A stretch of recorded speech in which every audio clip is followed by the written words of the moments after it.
Mosai is my rock. I keep my Bible. You hit it again. Oh, Shalom Israel. You hit it again. I'm going to have to do it again. Shalom, brothers and sisters. Welcome to another class with the Israelite School of Biblical History and Practical Knowledge. Oh, you got it. We're going to go ahead and get class rolling.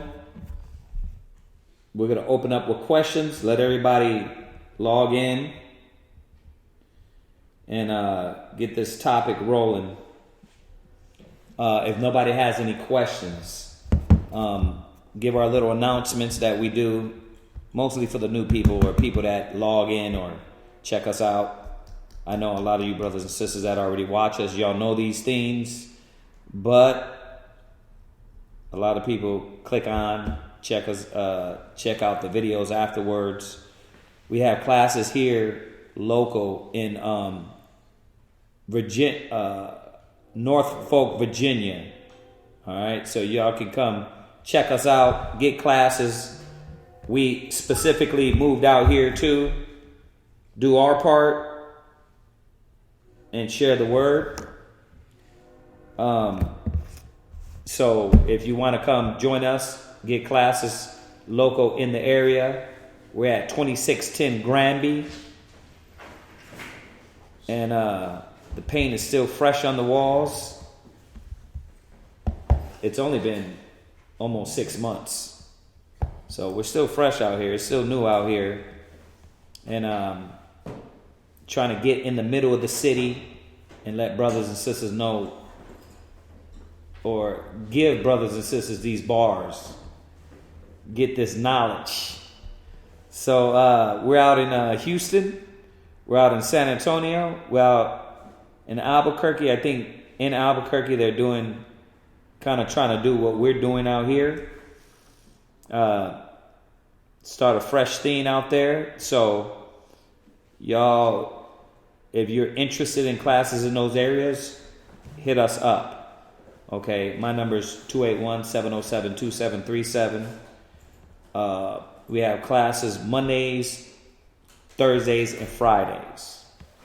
Mondays, Thursdays, and Fridays. So check us out. All right, and obviously y'all know if you missed class, you can go check it out back on YouTube. On our main channel in Houston, we have classes all the opposite days we're not having class here. So, like I said, doing our part. I'm sure there's a lot of great brothers and sisters out there doing what we're doing. So we're just trying to do our part. If you want garments, sisters are at Everything Israel Wear on Facebook. You can check that out. Let's see here. Please check out Mashaba's Blog Talk Radio at blogtalkradio.com/MASHAHBA, Tuesdays and Thursdays at 9:30 a.m. Check that out. What else we got here?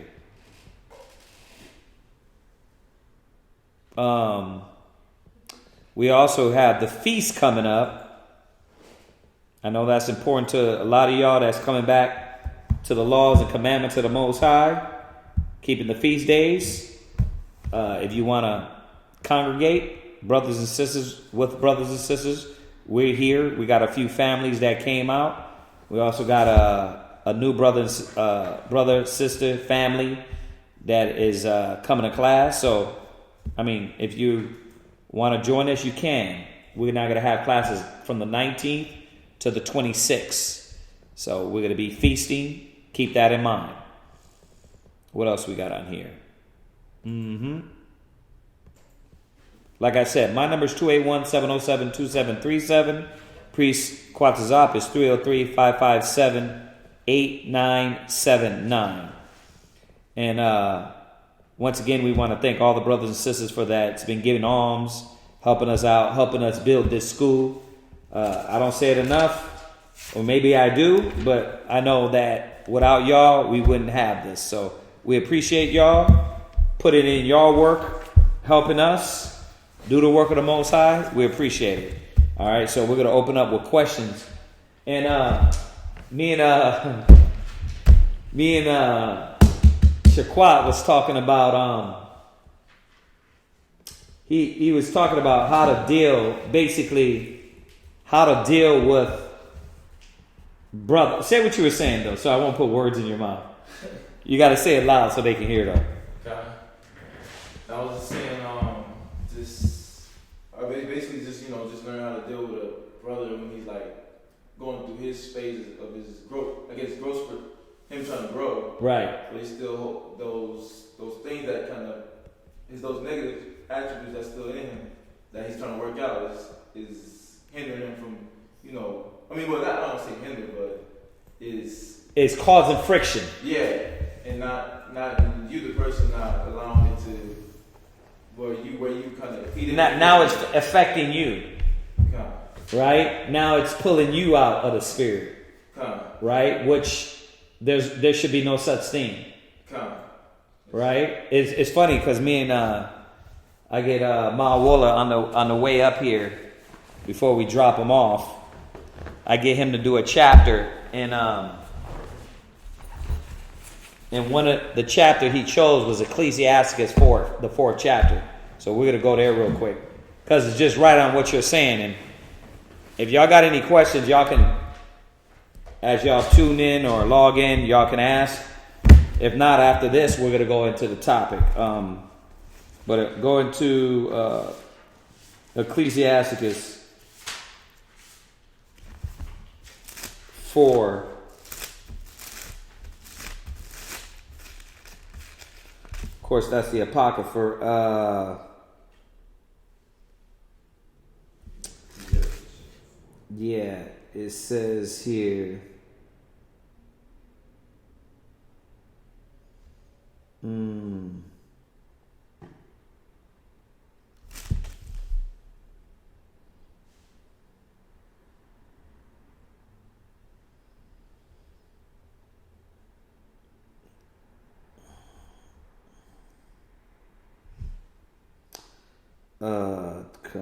Come on.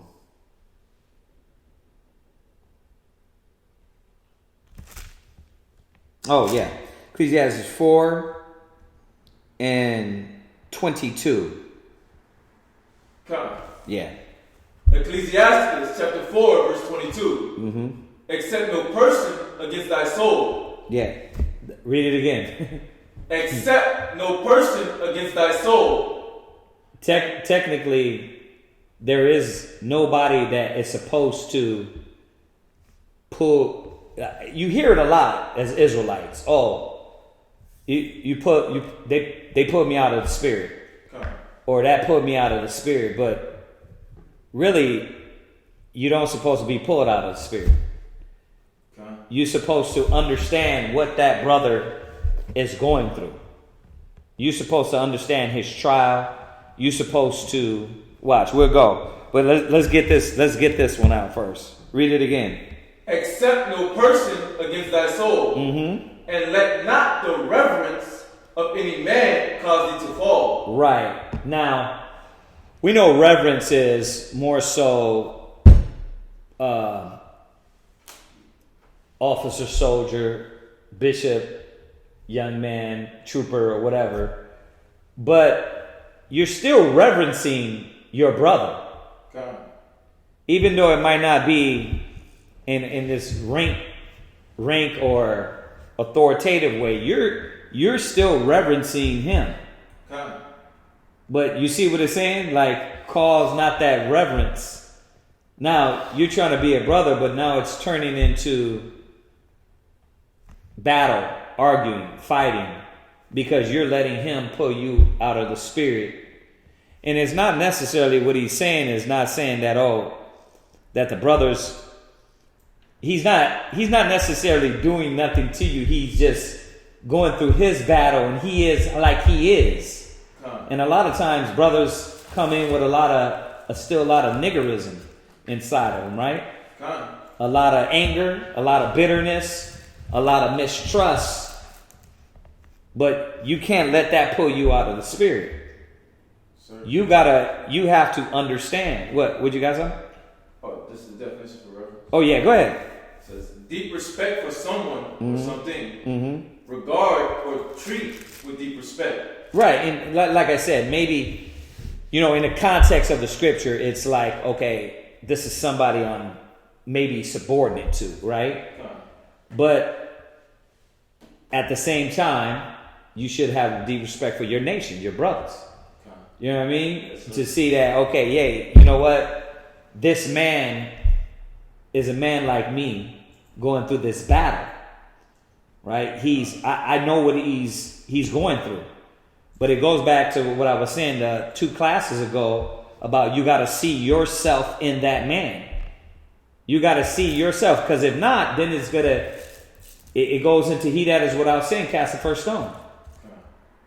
So you start looking at him like, man, this nigga, and maybe he is, but you got to realize you are too on another level. Because watch, go in the Apocrypha, go to,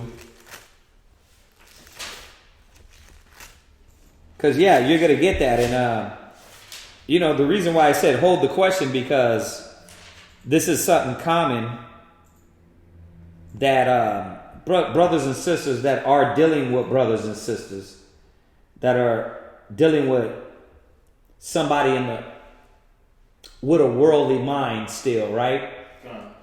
They don't know how to act sometimes.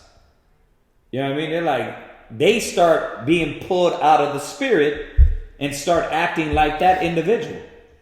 Like I keep saying to I always tell you in class, well, my kids, like my son gets provoked by the sisters, or the sisters, his sisters will provoke him, and then they start acting both out of the spirit. But when I got to go back and remind them, render not evil for evil.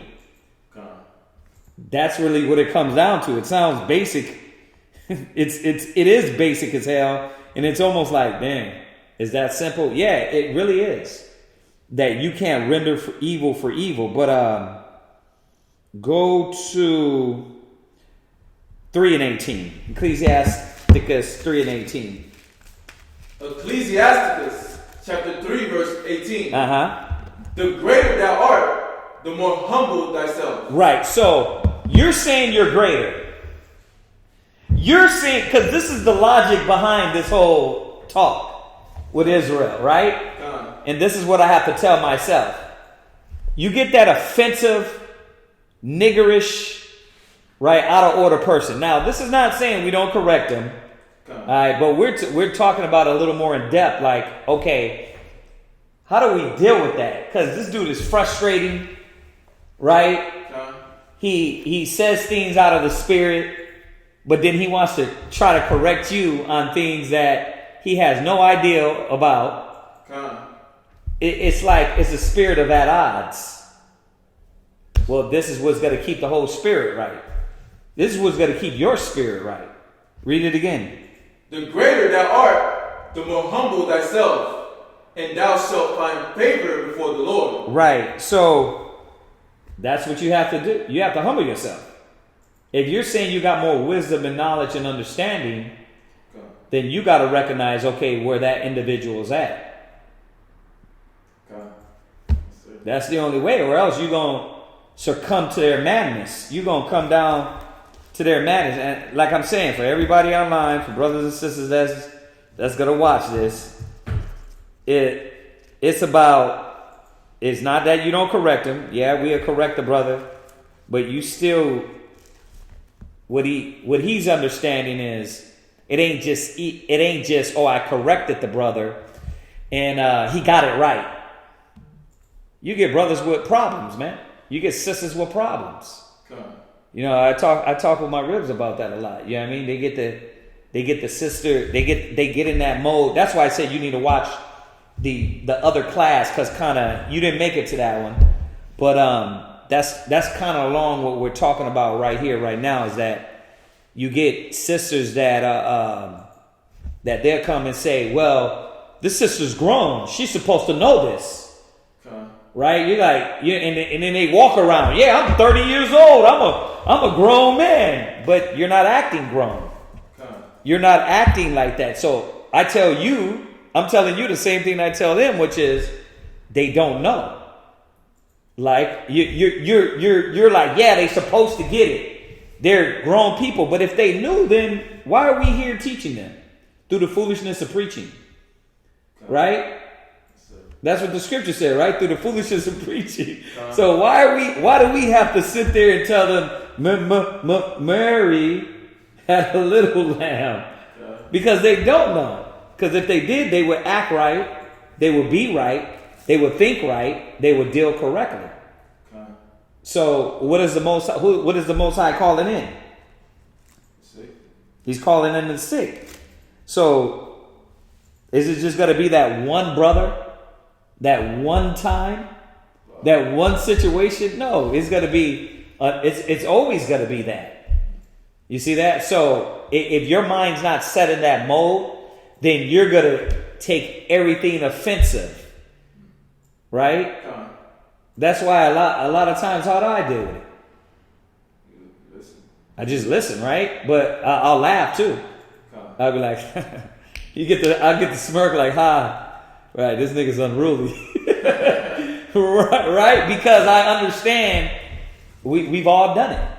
You know what I mean? And we're not perfect, so you got to say, okay, this is what stage this man is at.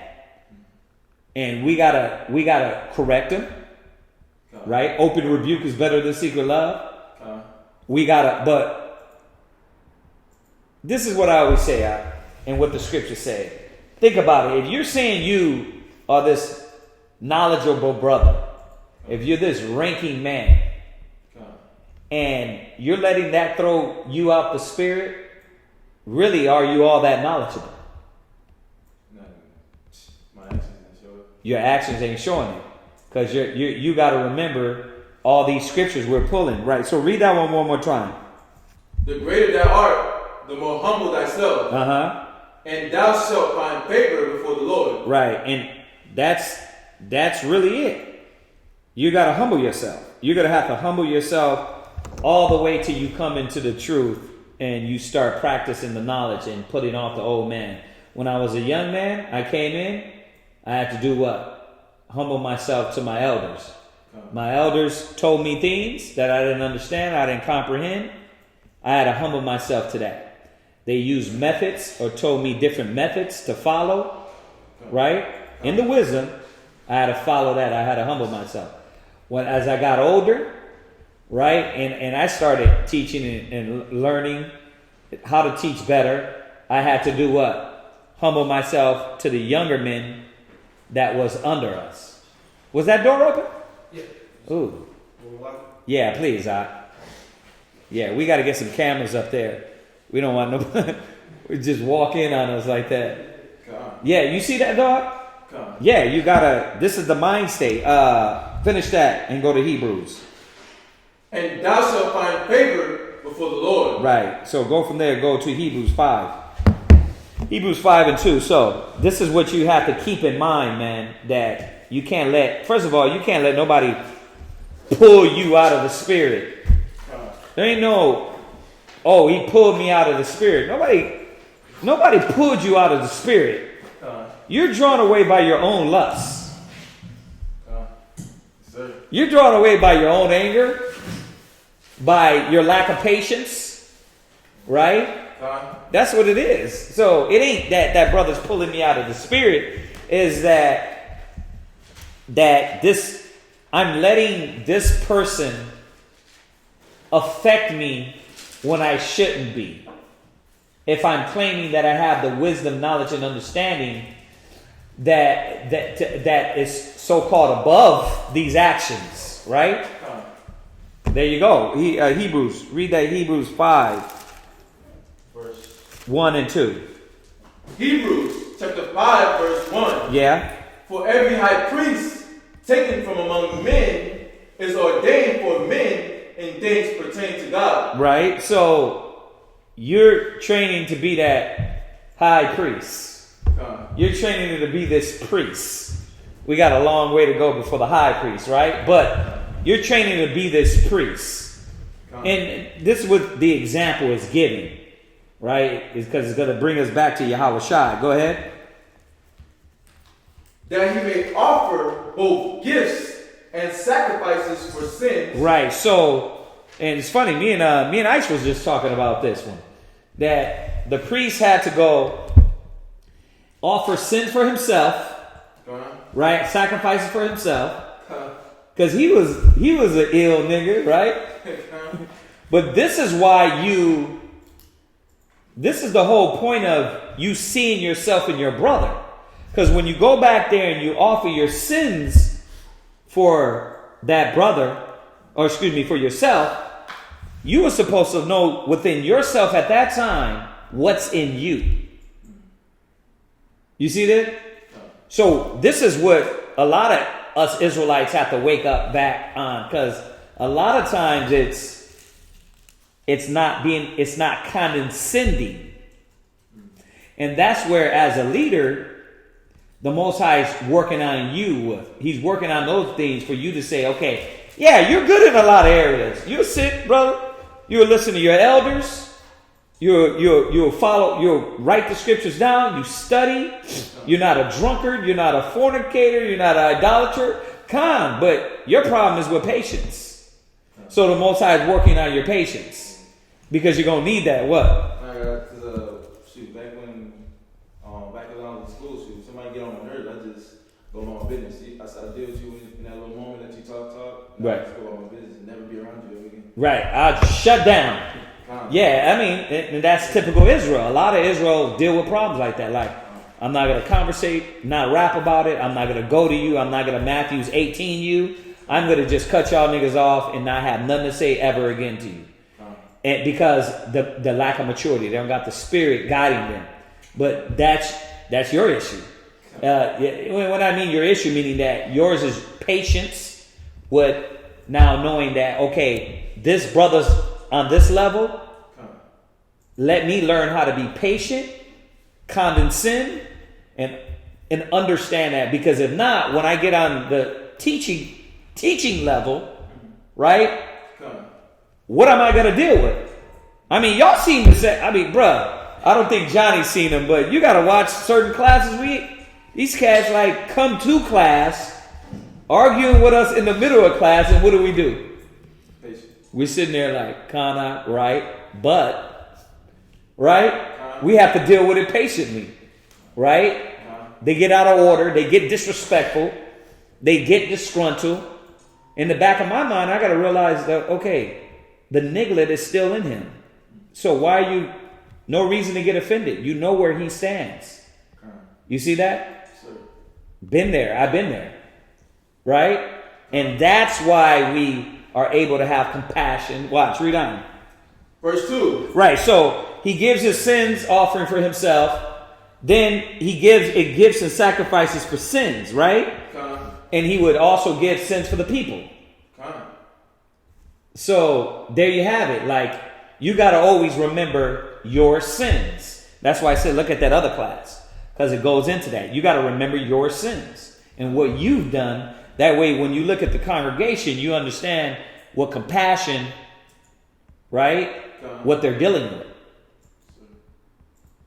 All Israel is going to die, like all these niggas need to be put to death. That is true. There's a lot of Israelites that need death. There's a lot of sellouts. There's a lot of people that love wickedness.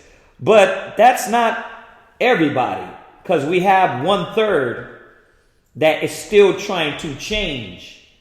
And it ain't as easy as it, for some brothers, man, it takes work. Yes, sir. It takes work. You know what I mean? But even, see, we have to have patience with your lack of this or that. You have to have patience with me. We have to have patience all around. So you need that. So watch, read on. Verse 2 again. Verse 2. Who can have compassion on the ignorant? Right, who can have compassion on the unlearned? So when Yahushua seen the multitude, right, he had compassion on them. Right? Now, we're not talking about a heretic. You got to say that, because we ain't trying to. We got to be clear on that. You're gonna get corrected. You're gonna get told.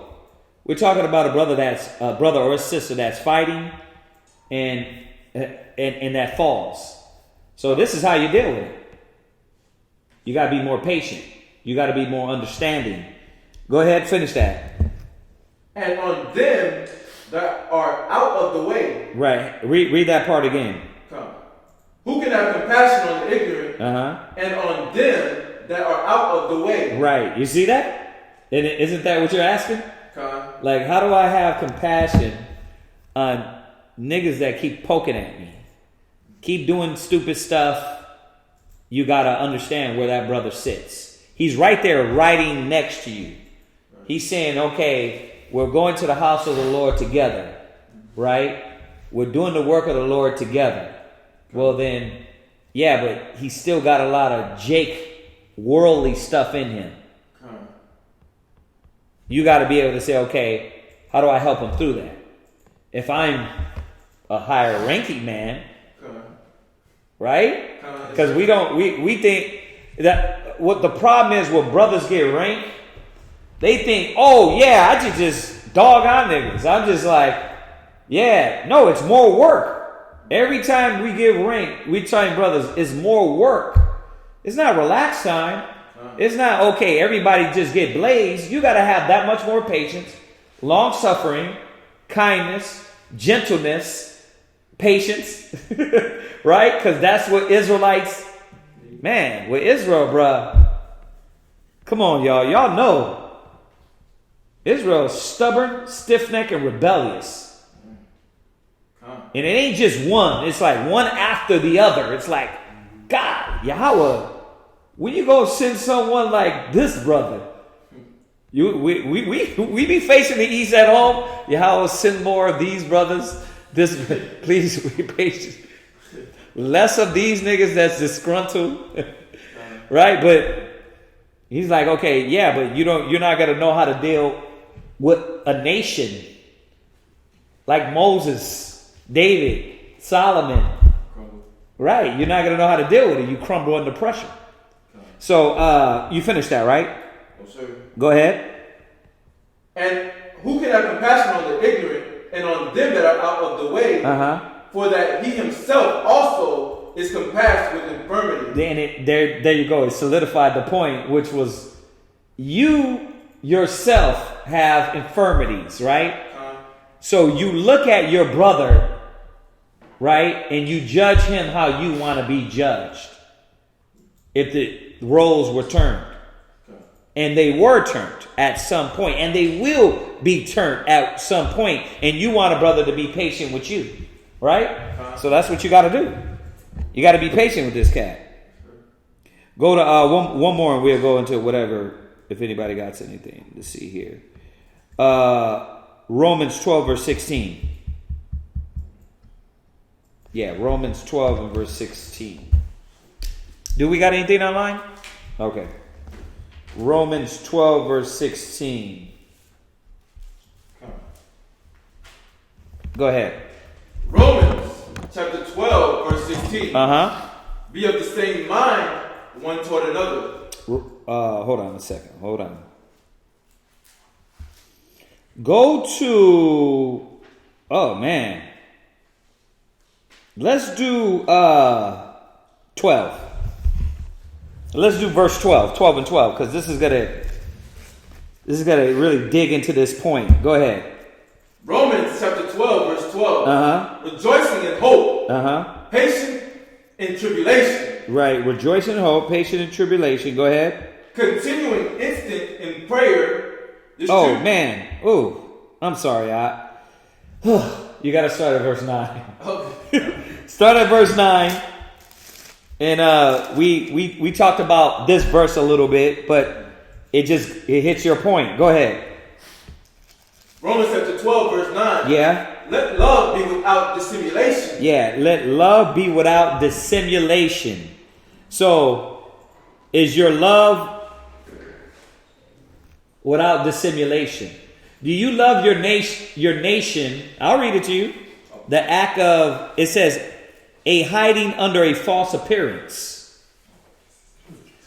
So do you love your brother, or you just love him when it's good? Because we know about a false friend.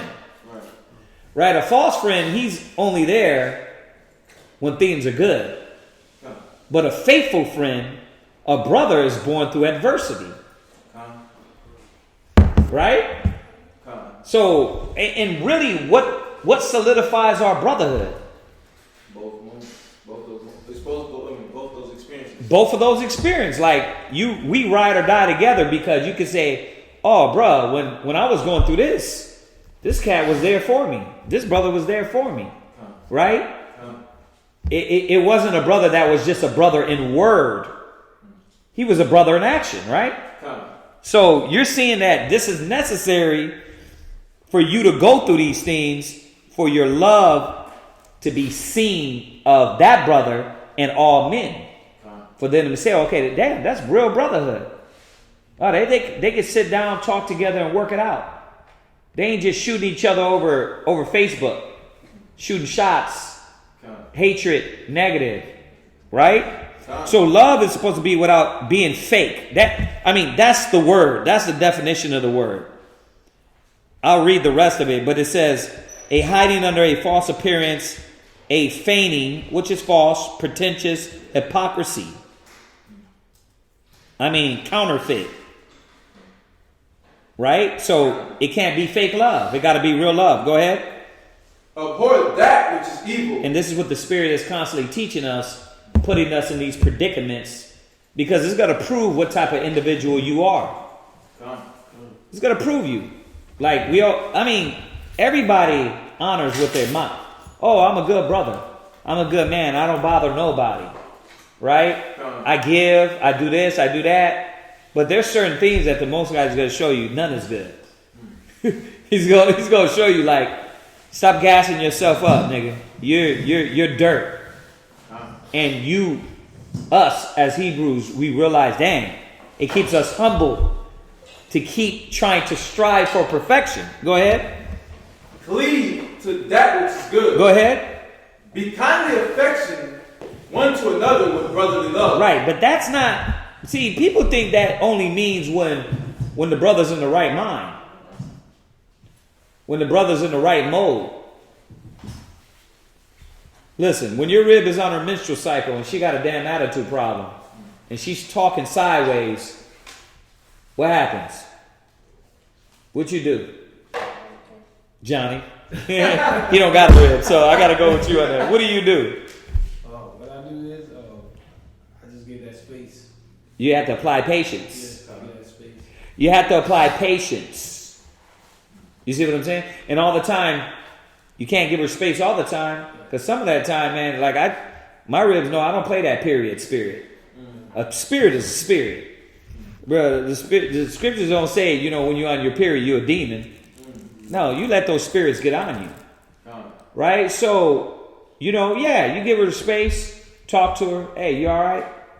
You do what? You be kindly affectionate. Right?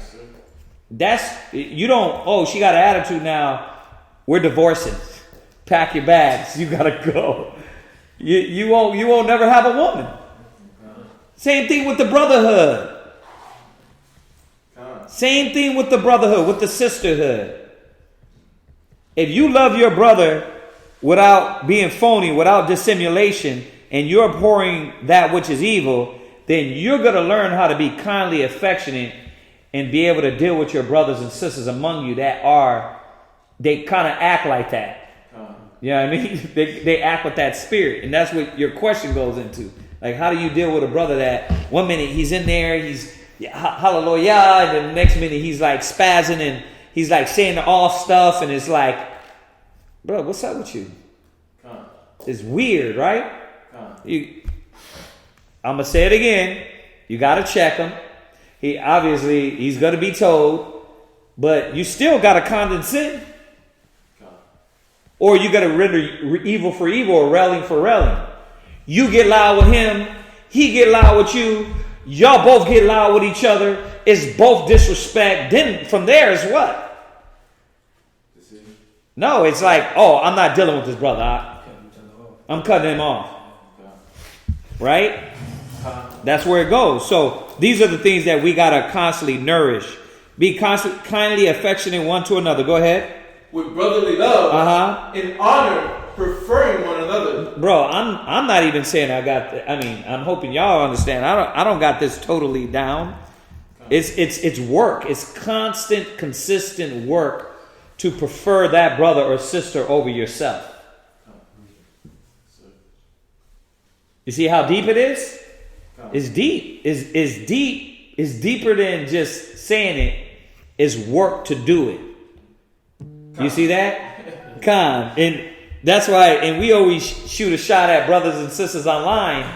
It's easy online to be humble in the spirit. Right? YouTube, classes. But get around brothers. Get around different personalities. Get around different sisters. Get around the congregation. Then it's like, oh, wait a minute. I got to actually work my patience. Work my pride. Wait a minute. I can't just go hide in the back of the room. I can't just go, oh, it's a feast, and then I'm hiding in the back till the feast is done. No, you got to actually have brotherly love, right? So it takes work. Go ahead. Verse 11. Not slothful in business. Right. Fervent in spirit. Right. Serving the Lord. Right, and that's because that's the business of the Most High. We're doing the business of the Most High. This is the work. Go ahead. Rejoicing in hope. Patient in tribulation. Right. Continuing instant in prayer. Right. Distributing to the necessity of saints. I got to do all these things while I'm dealing with these type of individuals. Like Ezekiel did, like Isaiah did, like Jeremiah did. I got to continually distribute the love, the brotherhood, the alms, the deeds, the action, why you get disgruntled niggas amongst you. Somebody's slandering you, right? Somebody don't like you. You get that. You're going to have to function. And you still got to do it for the Most High's sake. Right? What did Elijah say? I'm left alone? No, you're not. You're not left alone. But you still gotta do it through those hurt and pains. Because that's what Elijah was dealing with. What was it, Elisha? No, that was Elijah. He said, I'm left alone. He thought he was alone. Because why? That hurt, the pain, the stuff he was going through. But he wasn't alone. You see that? But it feels like that at times. It feels like, damn, why am I the only one going through this? But guess what your brother's doing? He's saying the same thing. But he's the negative one. He be the nigga and I'm going through it, brothers don't like me. It's like, nah, bro. You got to get corrected, right? We hear it all the time, man. We battle that all the time. And they feel they're the martyr. It's like, it could be 7 brothers and see this individual wilding out. And he's the martyr. It's like, bro, you don't see how you acting? You don't see how you're disgruntled? And he be like, I'm right. And everybody be looking at him like, wow, this cat's off. And then all those brothers got to go back, correct him, let him know where he's off, right? And if he's humble, he moves forward. Right? And we're dealing with, if he's humble, he's still continuing, right? Okay, go ahead. Verse 14. Bless them which persecute you. Right? Bless and curse not. That's another thing. Like who does that apply to? Like if you just put this scripture on an average brother, like who does this apply to? Yeah, it applies to us. It applies to the nation. It applies to us. What did Yahushua say on the cross? Father, forgive them for they know not what they do, right? Go ahead, read on.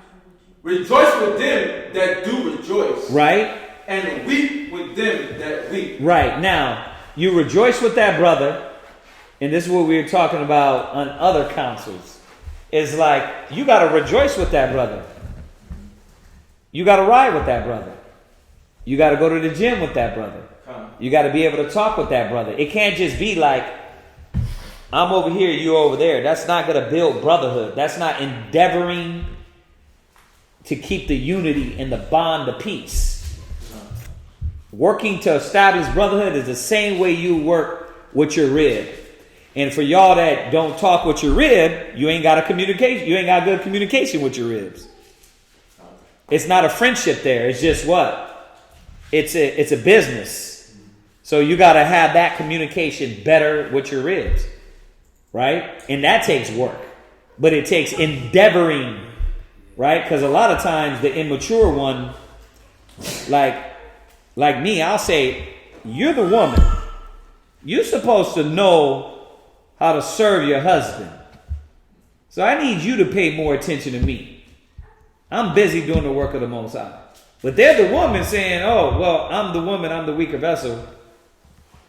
I don't know how. You see that?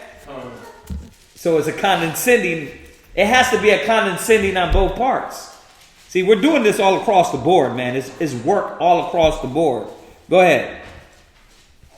Verse 16. Uh-huh. Be of the same mind, one toward another. That's only going to happen if you're 1 Corinthians 1 and 10 perfectly joined in the same mind and in the same judgment. You're only going to be in the same mind if you're in the same mind and the same judgment and working towards the same goals. It's the only thing. And if you're working towards that goal, you're supposed to know what these younger men are going through, what they're battling, what they're dealing with.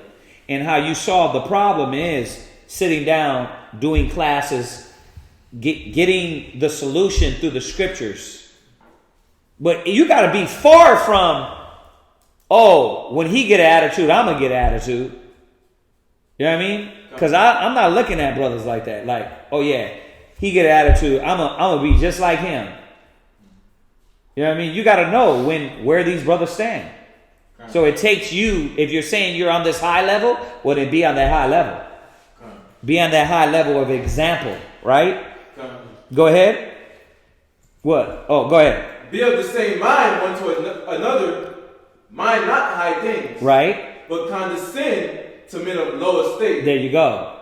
You see, that goes right back with what? Hebrews 5. That goes right back with Ecclesiasticus. The greater there are, the more you humble yourself, right? Because now you got to condescend. You got to come down off the pedestal and go down and understand that man. And it takes hard work. Understanding men, brothers, sisters, in their pain and their suffering and their BS. A lot of times it'd be like BS. You know what I mean? And then what's the reward? What's the reward you get from that? Huh? Well, what's the reward you get from it? I just want to hear what y'all got to say on that. From dealing with What? Yeah, from dealing with that. the right way? You mean like What's the reward you can gain from that? It's a trick question. There's no right way to answer this question. patience? Your reward can be patience. Your reward can be something spiritual. You win that man over? Or not. Oh. That's why I say it's a trick question. Sometimes we do a lot of this, and the brother in the back of his mind like was looking for an excuse, and he just bent anyway. You might not get that reward. Your reward might be, oh, you just learned how to be more patient. But it was already set in that brother's mind and that sister's mind to use that fight as an excuse to not deal with brothers and sisters. So you see that? But you got to condescend. Go ahead. Be not wise in your own conceit. Yeah, because I don't have to go through this. That's what it means by be wise in your own conceit. If you're having a condescend to the lower state and this puffed upness gets in you, we know how it gets in you. I don't got to deal with this. I don't got to do that. I can just go home. I got the wisdom, knowledge, and understanding. I'm taking care of me and my family. I don't got to deal with these niggas. That ain't the work. Right? That ain't the work of Christ. The work of Christ is me dealing with myself, dealing with my family, and when it comes to brothers, I have an excuse to keep away from y'all. You know what I mean? A lot of times it's like that. Not saying dealing with your family's wrong. What I'm saying is like, I want to cut out everybody else. Of course we got to deal with our family. Read on. And, and this is the point that we get into. I wanted to get to. Go ahead. Recompense to no man evil for evil. There you go.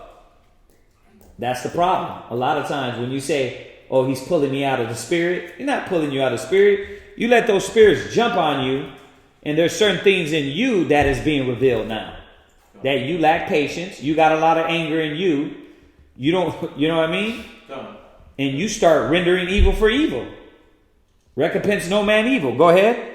Provide things honest in the sight of all men. Go ahead. If it be possible, as much as lieth in you, live peaceably with all men. Right. Go ahead. Dearly beloved, avenge not yourselves, but rather give place unto wrath. See, when y'all think of avenge, y'all thinking like, he shoots you, I'ma shoot him. It don't necessarily work like that in the school.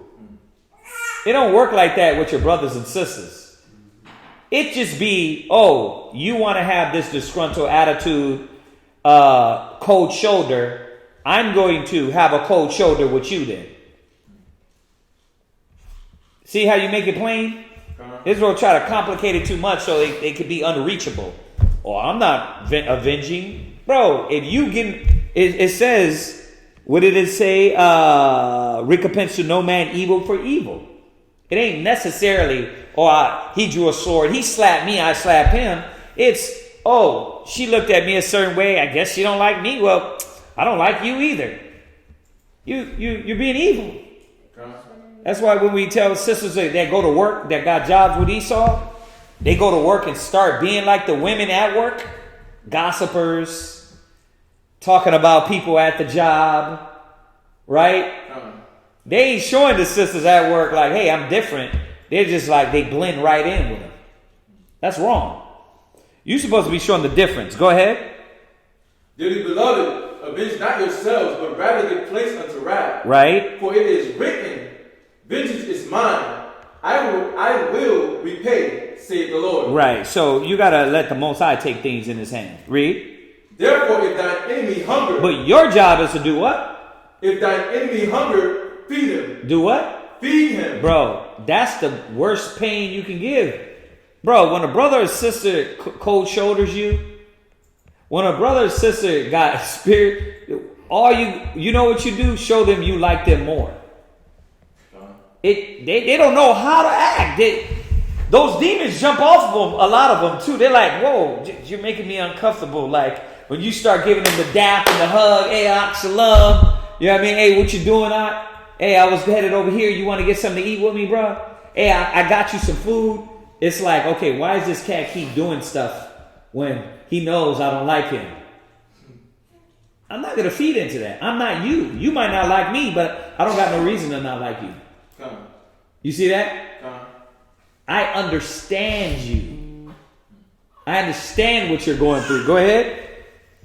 If he thirst, give him drink. For in so doing, thou shalt heap coals of fire on his head. Yeah. And that's the best revenge. That love.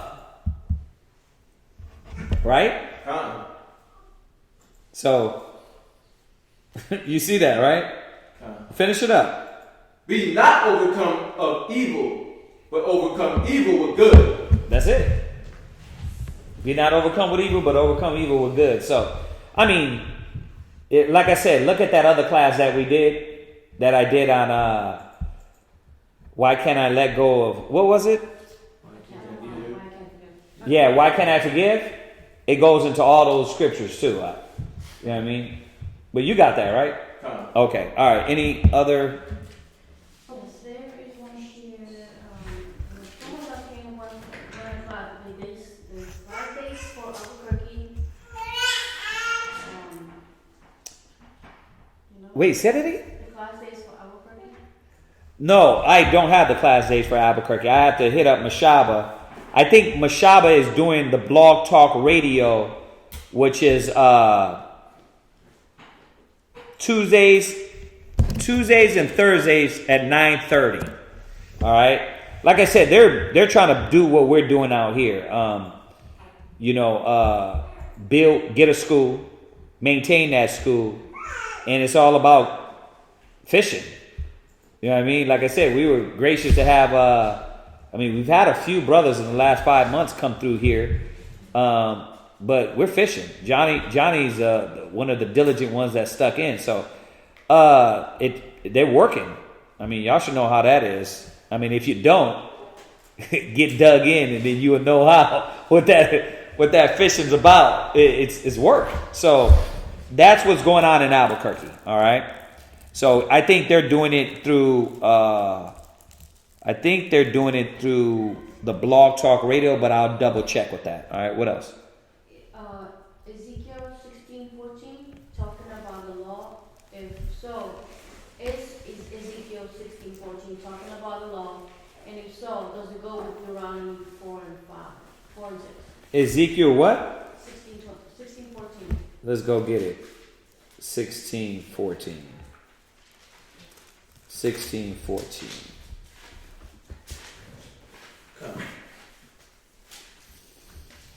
Go ahead. Ezekiel chapter 16, verse 14. And does it go with what? You're talking about the law, and if it does it go with Deuteronomy 4:6? I thought somebody asked me this. Go ahead. Read that.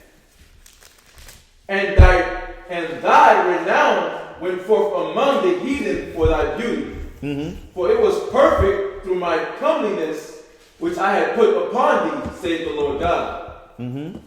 But thou didst trust in thine own beauty, and playedst the harlot because of thy renown, and pouredst out thy fornications on every one that passed by. His it was. Okay, so I'm not sure how you worded it, but yes, this is Israel. This is the Most High referring to the children of Israel and how we did break the laws and commandments. All right, so if that's the way you're asking, like, if this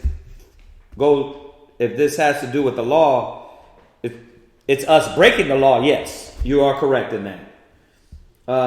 Deuteronomy 4 verse 5. 5 or 6?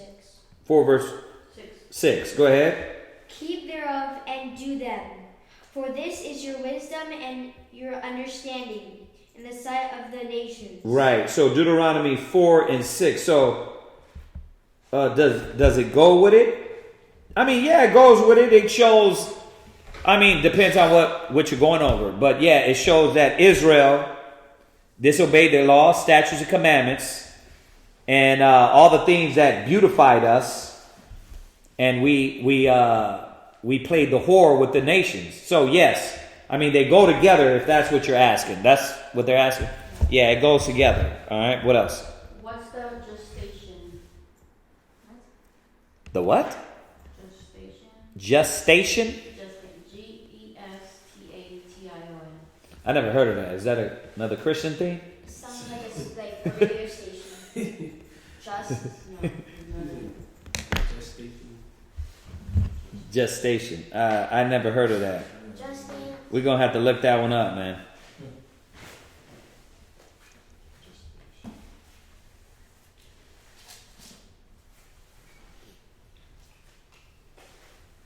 Mm.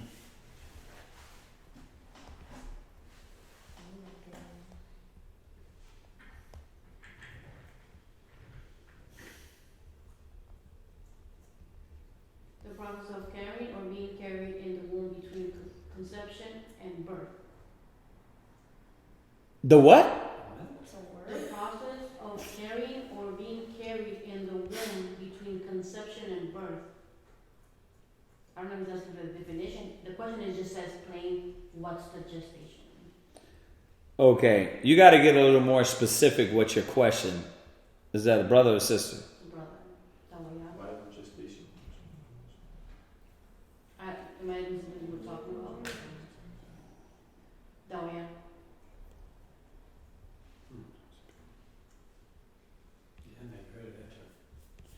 Yeah, I never heard of that term, Dawiyah. Yeah, I never heard of it. We're gonna have to rap about that a little bit more because this is the first time I ever heard of pertaining to the Bible. Are we talking about the scriptures? If we're talking about the scriptures, I never heard of that.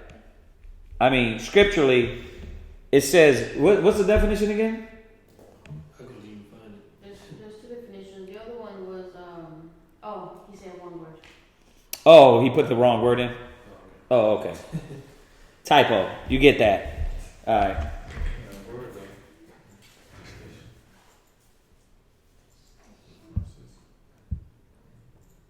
Yeah, typo. Huh? No more? Okay. All right. If y'all don't got any more questions, I'm going to go into this topic. If you do, we'll give y'all a few seconds before I go into it.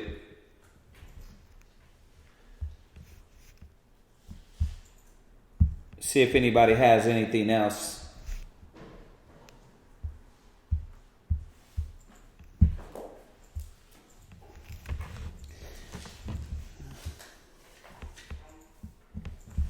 Anything?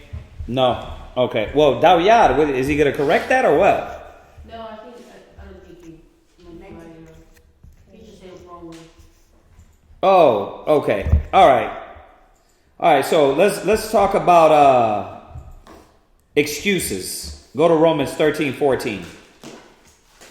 So when we talk about this topic of excuses, we're going to talk about the things that hold us back from being more productive, from doing things that can change our predicament, from doing things that can make us more of an asset for the body.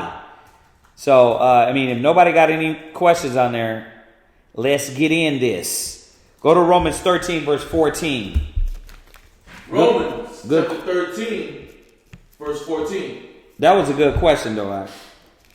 Is those questions that you're meditating on that shows that your mind is in the right place with dealing with your situations? Okay, read that.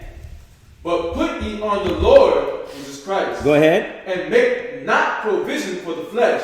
And make not provision for the flesh. So we're going to look up the word provision. We're going to look up the word provision. Oh, I just had it. Provision. Man, So provision is supply, providing, delivering, furnishing, equipping, of course, giving, donating, allocating, distributing. So the scriptures is reminding us, if we want to do and be like Christ, like Yahushua, we can't make provisions. We can't do things that's going to feed the flesh. One of the top issues with brothers, with us Israelites, right, is that we make too many excuses that is going to feed the flesh more. And it stops your productivity. It stops you from moving forward. Brothers, I can't read. I couldn't read. If you can hunt, you can hear. If you can comprehend what we're going over, you can learn how to read. I'm too old. You know what I mean? Now, I get it. Some people are old where they can't move. But some people are old young. You know what I mean? Still function, still move. You're still going on vacations. You're still arguing with family members. You're still doing things that shows that doesn't need to be an excuse. Right? You got brothers, well, I don't got the time. I don't got the time to study. But I got the time to do other things. Right? I'm at the gym. When it's drinking time, I'm doing that. You know what I mean? When it's family time, I'm doing that. But when it comes down to spiritual things, I don't know how to prioritize myself, and I'm finding an excuse for every reason and every purpose under the sun. These are called provisions. You're supplying the want to constantly do fleshly things, but you're not supplying what you need to move in the spirit. These are things that hold a lot of Israelites back. You can be so great, but you minimize yourself. to the lowest common brother. Oh, I just came just to do this and that and to sit here and listen. You know how many brothers we get to do that? Oh, I didn't come in to be a priest. Well, what you come in for? How are you going to help?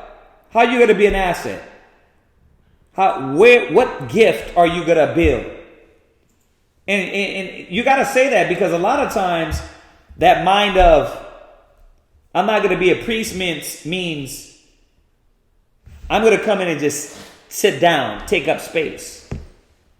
You're supplying the fleshly mind instead of the spiritual mind. So read that one more time. But put ye on the Lord Jesus Christ, and make not provision for the flesh. You got to stop making excuses to do everything carnal. But when it comes to the spiritual, there's no fight, no strive, no battling, no warring. The only way we're going to get this kingdom, man, is it says the saints of the Most High shall take the kingdom. We're not going to ask. We're not going to sit down. We're not going to be lazy. Another scripture, basic scripture you always hear. This is not your rest. It's not about, every day is a Shabbat. How do you fit in the work? Going to work. You know what I mean? It's a rhetorical, but I don't know. I was doing my lunch break. I kind of find something like I'll go pull over to the side and right, pull out and like the Muslims do, right? You pull over to the side, get the word. They pull over the side of the road and do their 3 prayers, right? kind of. But see, who put that in you? The Most High. The Most High, the love, the desire for the Most High. Nobody has to push you. Nobody has to do that. Not that I'm saying that brothers are not going to be pushed, but I want y'all to think outside of your excuses. You know what I mean? Yes, we're going to push brothers, right? The scriptures say we're going to bear the infirmities of the weak. So we're definitely going to push brothers, right? Sometimes they got to ride on our shoulder a little bit. Knees get weak. You got to help them out. They're babes, right? But at the same time, when your legs are strong, if you're constantly still coming with the excuses, you're not going to go to the level you need to, you want to, you can be used to. We got to get this, man. Go to Proverbs 26, verse 13. So we got to stop with the excuses. You can take over the world, but you're just going to do the bare minimum. Well, that's what you think, Kazaki. You think I could take over the world, but nah, I can't take over the world. Yeah, you can. The scriptures say I can do all things through Yahweh Shai, right? So, but where do you want to be? All right. Let's get it clear. The scriptures say where no vision is, the people perish, right? So, where's your vision? In the truth, for the Most High, for the work, for your nation, for the brother, for the sisters. Where's your vision at? Is it bare minimum? Wow. Y'all don't have to answer that. I want y'all to really think, because each brother got to have a vision and a step to where they want to be at. Your might not be mine, but it got to be one. And if it's the bare minimum, are you really pushing yourself? Are you really fighting for something? Wow. Well, yeah, at that level, right? Because right now you might be saying mine right now is just I want to get my officer's test. Right? Is that a wrong vision? Another brother come in and say, Johnny, you come in and you say, listen, I got to learn this first. That's not a wrong vision. It's steps, it's levels, right? But then, are you pushing yourself consistently to the next vision? Okay, you got the officer's test down. What now? You made it to the kingdom? Right? Yahweh Shai's back? Sisters. You know what I mean? When I talk to these sisters in here, Where's your vision at? Or are you making more provisions to say, well, I can't do that. The Most High ain't going to use me like that. That ain't necessary. Right? Well, they got somebody else to do that. Why do you need me to do it? It's lingo like that shows you can, I know I'm going to use a worldly saying right now, but you can be the best and live your best life in the truth if you're in the right mind state and not constantly making provisions for the flesh, but provisions for the spirit is on a real bare minimum. Read that. Read where we're at. Proverbs chapter 26, verse 13. The slothful man saith, there is a line in the way. There's too many excuses for brothers and sisters, man. It's too many. You can see the greatness. I'll put it like this. You see the greatness in your kids. You can take your damn kids. I take my son karate Monday, Tuesday. We try to get him Monday, Tuesday, Wednesday, Thursday, right? In MMA. He's been in that since 4 years old. Right? I push him because I see the best in him. He said, Dad, but I want to play the guitarra. I want to learn how to play the guitar. Right? I said, so you're going to grow your hair long and call yourself Chad, right, bro? No, I said, okay, you can do the guitar too. You can do both. But I see the greatness in him. A lot of times you don't see that you got more potential than you're letting on to be. And that's why brothers are there. Iron sharpeneth iron. Brothers are there. You're there for your kids. You're there for your wife. You know what I mean? I met my ribs working. She was working at a clothing store. I was like, well, nah, I need you in this law office. I never did that. You gonna learn how. You gonna spice up that damn resume, right? And you gonna go up in that law office and you gonna you did it all with sweet ambiance. What did he do? Oh, I typed up, I mailed things out, I answered phones, right? I did all that. But in her mind, she's like, well, I never did that. She would never get the bigger resume for real without trusting and stop coming up with excuses. There's always a line in the way for Israel, right? Something's stopping me. Well, what happened with your test? Well, you was going to take that a year ago. Oh, what happened to you coming to class? Oh, I had you, right? Well, brother, what happened to you with that breakdown and the understanding of that you were supposed to bring out? Well, this, that. It's too many excuses, right? And then when you look back, 1 year goes by, 2 years goes by, 3 years go by. Right? Y'all want to talk about New Year's damn resolution? This is Israel, man. This is where we falter at. Because you don't want to see the greatness in yourself. Right? Now, I'm not saying you can force greatness on anybody. Because you can't. I'm realizing that. I can see the greatness in all I want. But if you're lazy as hell and not motivated, what you gonna do? Oh, there's a line in the way. Well, my rib, my kids, well, this, that. You making time when there's no time. You're making time when there's no time. What? You pull over on the street lunchtime and you're what? Studying. Because you want it. Yeah, I even, like you said, play the audiobooks. There you go. While I'm working in front of people, I just have it in my ear, doing what I gotta do for each Right. But you're getting all that knowledge. Yeah, trying to just stay in that mindset. Like, don't slack off, just keep going. That's someone that wants it. And it's like that. It's like that with all of us. The thing is this, that you have to stop making provisions always for the flesh. Excuses. Because you'll do all the carnal things. Like I tell him. I said, boy, don't come in here yawning. Because he'll stay on that Roblox or Call of Duty or... Huh? Yeah, Fortnite. He'll stay on that till like 10 in the morning when he wake up to 2, 3, 4 in the morning. If you let him become a zombie. I was worse.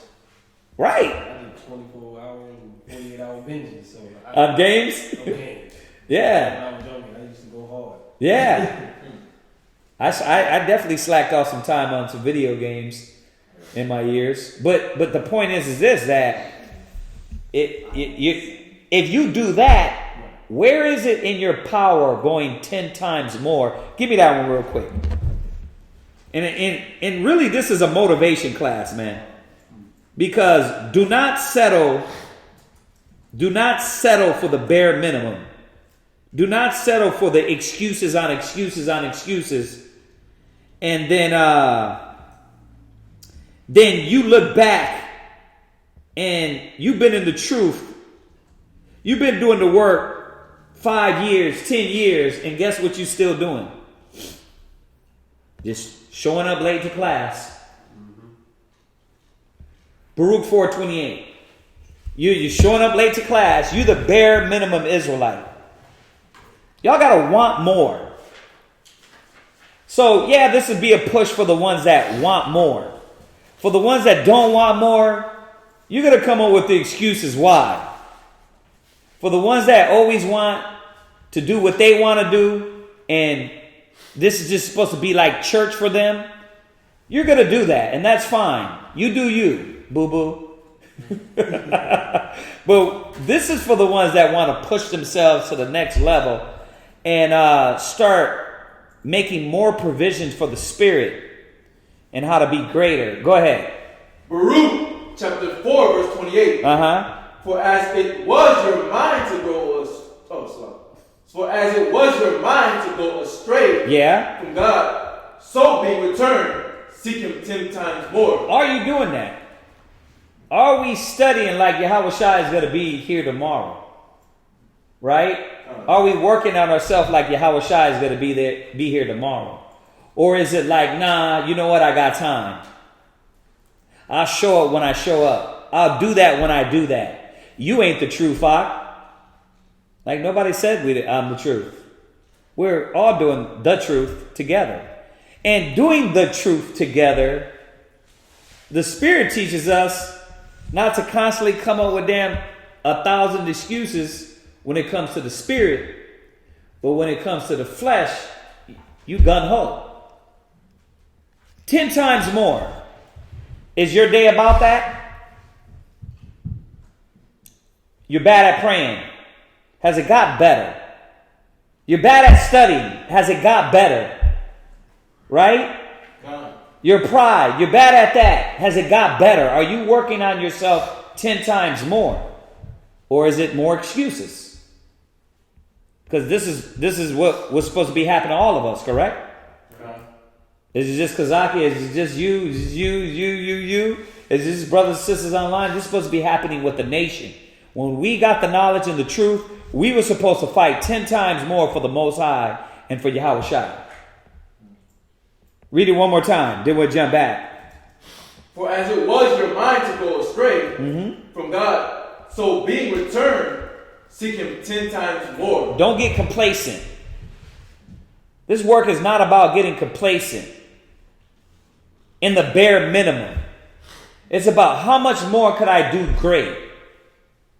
So, when I came in, we had no YouTube, but my elders, they always did cable shows, radio shows, any venue to teach the word, street speakings, colleges. It didn't matter. That's what we did.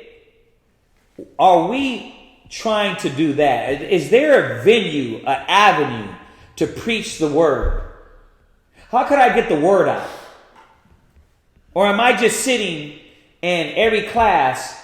You get 7 days a week class? No, 6. 6 days a week class, but you ain't passing out no flyers. You ain't sharing the word with nobody. You're complacent, man. Lazy-minded, slothful. It don't supposed to be like that, man. We're supposed to be taking this work And at whatever level you're at, all right, I don't want nobody to get on me. Whatever level you're at, if you're the cup of water brother, right, give a prophet a cup of water, receive a prophet's reward. If you're that cup of water brother, are you doing it right? Is it a dirty cup, a clean, right? Is it some sink water or purified water? That's how we're supposed to be looking at it. Anything we're doing it wholeheartedly unto the Lord and not to man. Come on, let's get through these real quick.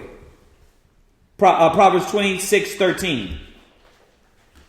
The slothful man said, there is a lion in the way. Go ahead. A lion is in the streets. Right, that's his excuse. That's the black man's excuse. Go to Proverbs 22:13. Let's see how deep he goes into this excuse. Read that. Proverbs chapter 22, verse 13. Go ahead. The slothful man said, there is a lion without. I shall be slain in the streets. Oh, now you're going to die. Not only is there a lion out there, he's going to get me. And that's why this predicament I'm going to be in is going to put me in a predicament for hurt, pain, and suffering. So I'm not going to do that. You got no faith. Zeal. Where's your zeal at? Where's your drive, your fire? The fire don't supposed to burn out. It's supposed to keep burning. As you're building momentum up, that's why I was saying to you earlier, keep that momentum going. Don't let nobody burn your flame out. Don't let nobody water you down. You hear me say it a lot. There's a lot of brothers and sisters out. They're here for the wrong reason. They're doing the work for the wrong reason. Right? Whatever they're doing, a lot of it be for the wrong reason instead of just doing it for the Most High, doing it for Yahweh Shah. Right? And they let that fire burn out. They let somebody else that offended them burn and quench their flame for the Most High, for the will of the Most High. Right? Y'all hear that a lot. How many brothers do that? They get offended, and the next you know, I talked to 2 brothers within this month. Oh, I was offended. I stopped dealing with them. That was 20 years ago. 20 years ago. Like, you stopped doing the work with Moses. And no, he wasn't on, well, I'm doing the work over here. And he wasn't on the Peter and Paul thing. Well, I'm over here doing the work. He was on, I'm not dealing with none of that. You see that? But that's the excuses that kill brothers' drive and fire. This is a slothful man, a slothful mind excuse. Proverbs 26 verse 14. Let's get these out of the way. Because these are the top ones. When you think about excuses, these are the best ones. Right? There's something drastic out there, Ak. So you want me to leave my family? You know what I mean? Hey, Ak, we're headed out to this country real quick. We need one brother just to be a reader.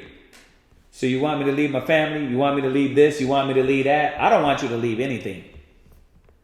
I want you to do what your heart wants it to do. That's going to be our new saying. I don't want you to do anything. I want you to do what the Bible says. You see what I'm saying? But that's what we need to do. I mean, think about the Pauls and the Peters. Timothy, hey, shoot up over here to Asia such and such and Philippia and this. Well, I can't because I'm busy over here. Granted, there wasn't a lot of Timothys, but there was a few of them. There wasn't just one Timothy that was flying around, moving around. There was probably a Philip, right? So there was work going on. What part of the work you want to be? Granted, you might not be Timothy, but what part of work do you want to do for the Most High? And is your fire burning in that? Because a lot of brothers that say they don't want to move on that level, they just want to sit around. Is that work? I mean, I guess if you're just giving alms, right? You're giving alms. You say, hey, out here, this is how I'm supporting. That's work too. But what level do you want to do that? You can say, okay, well, let me build a foundation. Let me build something for the brothers besides just giving my little alms. Let me do something on a bigger level. If I can't move my legs and my body on that level, I can't function on this level. What can I do for the truth, for the work? And that's all I'm saying. That I wanted to say that because I know there's different levels of the work. There's different levels brothers and sisters will come in and give. But are you doing that to your best ability, or you're lazy as hell and coming up with excuses? Y'all see that? I'm rapping with a sister, and she's talking about how she's trying. She's starting, she's learning. Well, that's all the Most High wants. He wants you to begin at the beginning level and keep moving forward. Don't look back. Read, come on. Verse 14. As the door turneth upon his hinges, Right? so does the slothful upon his bed. Right. Why? Why is that? Back and forth. Why is a slothful turning like that upon his bed? Anybody? Anybody know about these slothful scriptures? Go ahead, read on. I'll get it for you. The slothful hideth his hand in his bosom. Well, there it is. Because he wants. The slothful wants. He desires. He wants things. He wants to achieve great things, but he won't go and do the things that he needs to do. Right? Like they're going to do for the new year. Well, I'm going to lose 50 pounds for the new year. But you're not going to set up parameters and themes to keep you moving forward in that mind state. Yeah, brother, I want to be better with the precepts. Well, stop using your phone then, right? Put your phone aside and just use your Bible. I don't know where my chapters are. Use your Bible, right? I want to be a better counselor. How do I do that? I want to be a better officer. I want to be a better sister, right? Because I'm not engaged with sisters. There's got to be some damn fight for something, or you're going to get stale and you're just going to fade away. And Israelites, come on now, don't they get bored quick? Like, yeah, 2 hours up already out. I get it. Be motivated, right? All right, the end. Let's close the book. Right? Israelites get bored quick. Go ahead, read. The slothful hideth his hand in his bosom. Right? It grieveth him to bring it again to his mouth. How are you going to achieve anything when it grieves you to do the work to accomplish what you need to accomplish? You get upset. You get angry. I hate working out. People don't understand. Now, I tell my ribs that. They're like, what? You make sure you work out. But I hate it. But I know it's necessary for me as an old man not an old man. Let me stop that. All the old cats is like, what? As I'm getting up in age, I know I have to work out to maintain the physical physique to function as a Hebrew Israelite. To stomp the ground, to get out there, do the flyers, do the street speaking, to go work a job on your feet all day, and to come sit up here with a good healthy back without my back hurting the whole 2 hours, right? No. But Israel you got to do things that you don't like. We talk about it in our household. I juice kale, lemon, celery, lime, beets, and apples. My ribs is like, man, it tastes like mud. So I gotta make it a little bit more to where they like it. But me, I'll drink the mud just because it's gonna be helpful. You can't want to be physically better, mentally better, spiritually better, and won't set up parameters, man. Esau's good for this. The white man, you see their ass, man. They do everything. They wake up at 4 a.m. running outside in a ghetto neighborhood. Dude, nobody's going to touch me. running down the damn street out here, right? Because they know they need to do that. They're doing blogs. They're working their mind because the Greeks seek wisdom. The Jews, they always seeking for somebody to give it out. Like come in their room and hit them like E.T. on the head. You got wisdom now. No, it takes work. 10 times the more work and dedication. And that's what we got to do, man. A slothful person won't even bring it back to their mouth. That's how bad they are. We're talking about that excuse, the mind that constantly make excuses. And that's why you look down the road years later, you do the same thing. You got the same excuses, right? And you won't achieve nothing. Yeah. It's sad, ain't it? But what did the Most High say he's going to do with the slothful person? We're going to go there. You know we got to get that. Come on, we got 30 minutes. Read. The sluggard is wiser in his own conceit. And then they get what? Wiser. Oh my God. Don't deal with an excuse, a brother or a sister that got so many damn excuses. They're lazy-minded, and then they got what? They're wise. It's like, what? How is it that you can't understand this simple concept, but now all of a sudden you wise? This is insane. You got every excuse. Well, I don't like it because it tastes like mud. You know what I mean? I can't do it because this is going on. I can't do that because I got this going on. Listen, I'm going to say this.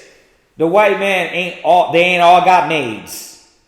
That's the Israelite sister excuse. Well, the white women, they got maids. Stop it. They don't got maids. They got motive. They got push. They got fire. They got care. They got a love, a treasure. I mean, why do they do it? Why do they do what they do? Whether it's being for healthy or taking over the world or shooting you in the face on the curve. Why do they do it? Huh? Why do they the damn best police officers? The most tyrants of tyrants they can be. Because they believe in it. What do we believe in? Staying home and being lazy. And, if the white man gave it to you, I can do it then. Right? That's why you cannot let nobody determine your fire, your zeal. I say it again. If I let brothers and sisters and women and doubtful ass men determine my fire, bro, I have a million excuses. The first one is the elders were wrong. That elder was messed up. This elder was messed up. You see him online. And what are they doing? Nothing but sitting online arguing with random people. Nothing productive. It's sad when they're excuses, lazy, and then they rise in their own conceit. Go ahead. Read that. The sluggard is wiser in his own conceit. Right. 7 men that can render a reason. Right. And then 7 men that can render a reason.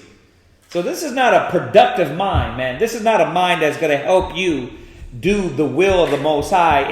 Listen, I threw in some aspects of life. It's not going to help you, would? It's not going to help you in life. If it did come to juicing or working out or whatever it is, this lazy mind state won't help you in no perspective, especially dealing with moving in the Spirit and growing in the Spirit. So don't get it twisted. We know that, yes, that even the spiritual things can help you with the carnal, but this is about how could you grow more in the Spirit, not necessarily about juicing. All right? Where, go ahead. So you read that. Go to 15 and 19. Proverbs 15 and 19. Read it. The way of the slothful. You got to, read with the mic if you're going to read. Read with your strong voice. Come on. Turn it on. You guys talk on your age. Huh? You gotta look on your age. Now he says 42 old. Oh. Hey, Dawyad, I corrected myself. I knew, hey, bro, I know you're on there. Dawyad's what, 70? What? Dawyad is 70. Oh. There's no age here. He just said you're 42 old. Are you 42? I think 42, 43. But that's not old, though. I still say that's not old. You know what I mean? 60s old. 60 ain't even old. There's some 60-year-olds. That's not old. Well, you're 10, so you got 50 more years to make it there. So, yeah, like old is when you get like 90. That's There's some people that move around at 60 and 70. doing jumper. Yeah, my pops, he was what, 50 something? Yeah, my pops, he's 70. He moved. Dawyad, the brother that's online, the brother that brings his wife, him and his wife came to the Passover. He's 70. Look how he moved. He moved like he's about 50. So yeah, he moved like he's 50. He ain't. You can tell he takes care of his body, his mind, and his spirit because the way he moves, his thought process, you know. And if he keeps doing that, by the time he get 80, you're gonna be like, you ain't gonna believe it. 80 and 90. But y'all seen the YouTubes. There's a lot of old people up there. 74. Oh, look at that, 74. Now that's up there. So yeah, that's why I corrected myself. 40 is not old, and just because he brought back up the age, let's think about doing this till you die. You don't know when Yahweh Shai is coming back. That's why we tell brothers, come back on the damn sugar. You're gonna get diabetes at 30. Eat right. Take care of your body for the Most High, because He's your temple. You know what I mean? So read that where you are, Marwell. Proverbs 15 and 19. Go ahead. The way of the slothful man is as an edge of the thorns. Right, is as a hedge of thorns. What does that mean? The way of the slothful man is like a hedge of thorns. Right? It's going to hurt if you fall away. Huh? Constantly trying to find a way around it. Like he basically making excuses. So all his excuses is him trying to get around a different way. But I mean, it's just him just. Good point. Good point. Like now I got to get around all these thorns. Good point. Right? But it's saying the slothful man is like a hedge of thorns. He's like a hedge of thorns. Right? He's too lazy to make a plan.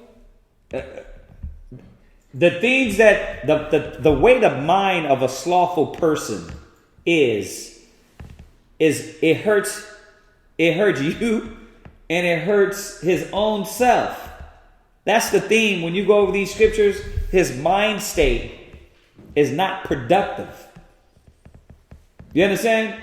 You can't be in this logic. Like seeing the negative in it. It's more like that. It's like there's always some excuse that he's going to use. Or can't see past. And he can't see past, right? I can't see past that. Yeah, can't see past. See what's on the other side. I mean, we could go into faith too. Right? The lack of faith in this individual. Right? Because that's why he has lack of motivation. She has lack of motivation to do and achieve. Right? So read on. Come on. But the way of the righteous is made plain. But the rate plain. But the rate of the righteous is made plain. So there's not always an obstacle. With the slothful, there's what? It's always an obstacle. It's always a problem. But there's no solution. Right? But the way of the righteous man, he knows how to get through those storms. He knows how to make a way because the Most High is guiding him with wisdom, right? Yeah, I was telling my son the other day, I said I always have plan A, plan B, plan C. There you go. Just in case something. Yeah. All through, you know, we went through, go, That's a thinker, man. A man of wisdom. That's how the Most High is building us. We got to come out of the slave, lazy-minded mentality. Yes, the scripture said the Jews require a sign, but the Most High is being facetious. The Most High is being funny and checking us and letting us know, man, the white folks, they're wanting and seeking and getting in the books and studying and getting the history, and y'all just waiting, looking at the sky. They're literally looking up. He wasn't meaning that that's the way you're supposed to be. He's saying, because he comes back and says, the saints of the Most High shall take the kingdom. Not beg for it. Not march for it. Was going to take the kingdom. So when you deal with this excuse spirit, this provision, I'm making provisions to do everything outside of what I need to do, it's going to keep you in that mode. Watch, I'll tell you what is going to keep you in. Go to 2 Timothy 3:7. This is what mode is going to keep you in.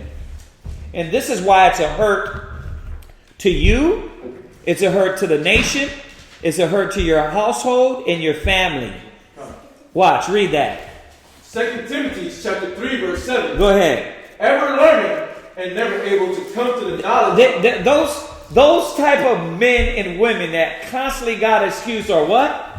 Ever learning. They're what? Ever learning. Yeah, they're ever learning. Why? Because most likely what's mingled within that is lack of faith. Right? Because a lot of times people don't want to move to the next level because they're faithless. Right? Scriptures come back and say, he that doubteth is damned. Right? Another time, what could be mingled in there is lack of patience. Right? They don't got patience. I mean, what excuse does this slothful person always have? They always got some reason why not to move. But they're the ones ever what? Learning and never able to come to the knowledge of the truth. They're not able to use the word, build, have an effect with people around you. And like I said, that's in any arena. It's like me and his brother Aisha was talking. He's in Albuquerque. We were talking about the kind of along the same lines. You can have an effect on every level. Stop thinking just because you're a woman, right? You can't have an effect or you can't teach nobody. You can't do this. You can't lead a congregation, start counseling men, but you can share the word. You can do that when you're online talking to your family members. Stop using your mouth and say, look, this is what the scriptures say. But you don't do that because the water is not bursting out of you like it's supposed to be. Like rivers of living water. Y'all know the deal. Brothers are doing it all the time. You're up there at the zone. You're at work. You hitting your family. Right? We do it all the time. Somebody sees us at the supermarket. They see with the fringes. Oh, damn. What are those? Oh, man, check this out, bro. Right? You're constantly doing that. And that's one perspective. We're supposed to be being able to see all these different tools and utensils that the Most High has given us. And using them. Stop sitting on your butt, man, and making effects for the nation of Israel. Right?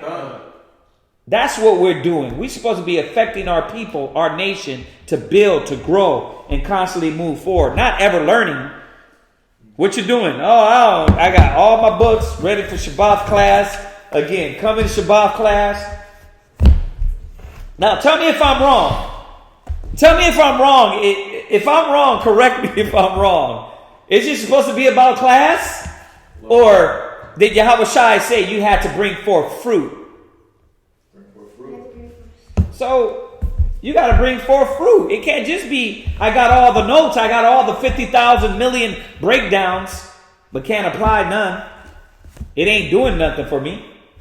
Right? Come on, jump from there. Go to Ecclesiasticus 11 and 11. Ecclesiasticus chapter 11, verse 11. Yeah. There is one that laboreth and taketh pains and maketh haste. Right? And is so much the more behind. Wait, he's working hard. But what are you working hard to do? I see those damn arms. They buff. Oh, that brother be in the gym. Right? Oh, I see your car. It's nice and buffed up. Takes care of that. Right? Right? Your rib. Oh, she's. Oh man, you put that spirit into her, which is nothing wrong with that. I mean, I try to put my spirit, and I fall short too. I definitely, I will say I weigh more towards the work of the Most High. I gotta maintain a good balance to where I'm putting that energy into my rib, into my kids. But sometimes it's going to weigh the other way. It's going to weigh the counsels. I might not get Netflix time with my rib, or those times we could have been counseling with my rib. It might have been I was helping that brother or sister. Right? You're going to get that. You see that? But I take pride in that. Willing to lose my life for the Most High and Yahweh Shai. We supposed to take pride in those things. Y'all get this? Because you got people that's working. They're working so hard. But what have you done? What tracks did you lay? And I'm not saying I had to see it. I'm saying, what have you done? Now, I can see brothers in front of us. I could probably judge that. But you brothers and sisters that ain't here, you got to ask yourself that. You know what I mean? You got to say, man, what am I doing? What am I doing for the Most High in Christ? I've been in the truth this time, this long. You know what I mean? What have I done? Am I growing? Am I benefiting my nation? What you laughing at? Now let's think about maybe in Memphis about a year ago. Right. So I was thinking about the same things. That kind of will build me up to kind of just be like, let me just do it. I want to go do this. I want to be a bishop. Let me go learn how. Let me do that. You didn't have no wife, no kids, so you were able to dedicate yourself like that. You know what I mean? Brothers, some brothers got wife and kids. They might not be able to do that, but what are you doing? You know, they might not be able to get up and just leave like you. Right? And go join the convent. Right? Go climb to the mountain and do the martial arts with the masters. Right? But it's still an example. Because it's still telling those other brothers and sisters, well, what are they doing? You know? Come on, I mean, y'all know we got lazy brothers and sisters, man, that just sit back and eat. They're getting fat while other brothers are out there hurting and starving. Right? You got a lot of our nation that just sit back and trying to do this church mode. It's time to have an effect on your people, man. Come on, finish that. Verse 12. Again, there is another that is slow and had need of help. Right. Wanting ability. He what? Wanting ability. Yeah, he wants the ability. You see that? But he's slow. He might not pick up right away. He might not get it right away. She might not get it right away. But what is going to get this person to excel above all? Desire. Right, read, come on. And full of poverty. Yet the eye of the Lord. They don't, like, what did you have? You know what I mean? You didn't have nothing. You came with, did you bring a bag with you? This is a suitcase. You brought one suitcase. That was your life. Yeah. But look at all the spiritual things you're able to work on now. And be able to say, you know what? Yeah, I can learn karate online. Or I can go to the karate school. Right? And sit there with the karate teacher and learn how to do the blocks. And learn what it feels to hit arms. You see that? So, once again, it takes dedication on another level. Go ahead. Full of poverty, yet the eye of the Lord looked upon him. Right. Good, and set him up from his low estate. And that's what the Most High will do. the Most High would see that person that so-called lacks, but that zeal and that desire, he will bless. He's not looking for, what Corinthians say? He said, it's not about the wise, you went to college. It's not about the strong, you can lift up a car. It's not about the handsome. It's not about none of that. It's about your desire, your will to serve the Most High. Go from there. Go to Proverbs 19:15, and then we'll go to 2 Corinthians 8 and 10. Yeah, man, this is about motivating y'all, man. Hopefully we can get brothers and sisters to get off their ass and to start doing more and thinking on a different level. Go ahead. Slothfulness casteth into a deep sleep. Right. You see that? Slothfulness casts you into a deep sleep. That lazy mind state, I hope y'all not understanding that this doesn't mean that, oh, he go to sleep on the bed. It means a deep sleep of laziness, somberness, weak-mindedness. That's why I was saying about Dawiyad 70. You know why he's so active? Because his brain is active. You know, Esau be going into damn comatose. First of all, they be eating all that damn pork. But then, they don't do nothing. A lot of them don't do that. Not only Esau people, but the ones that are reading, exercising their mind, walking, moving their body, working out, they're the ones that's making something happen.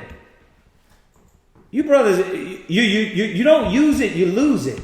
That's how your brain is, man. So that's why I tell my kids, you can learn more than one thing. This guy can do more than one thing.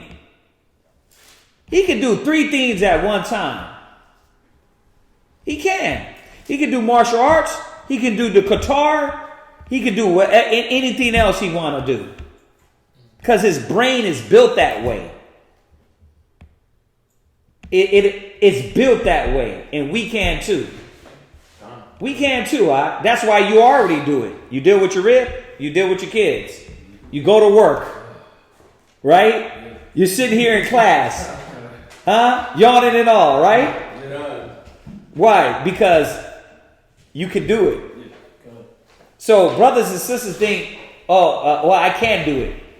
We gotta, it's funny, man. You know how many people have been asking us, hey, come open up a school in their state?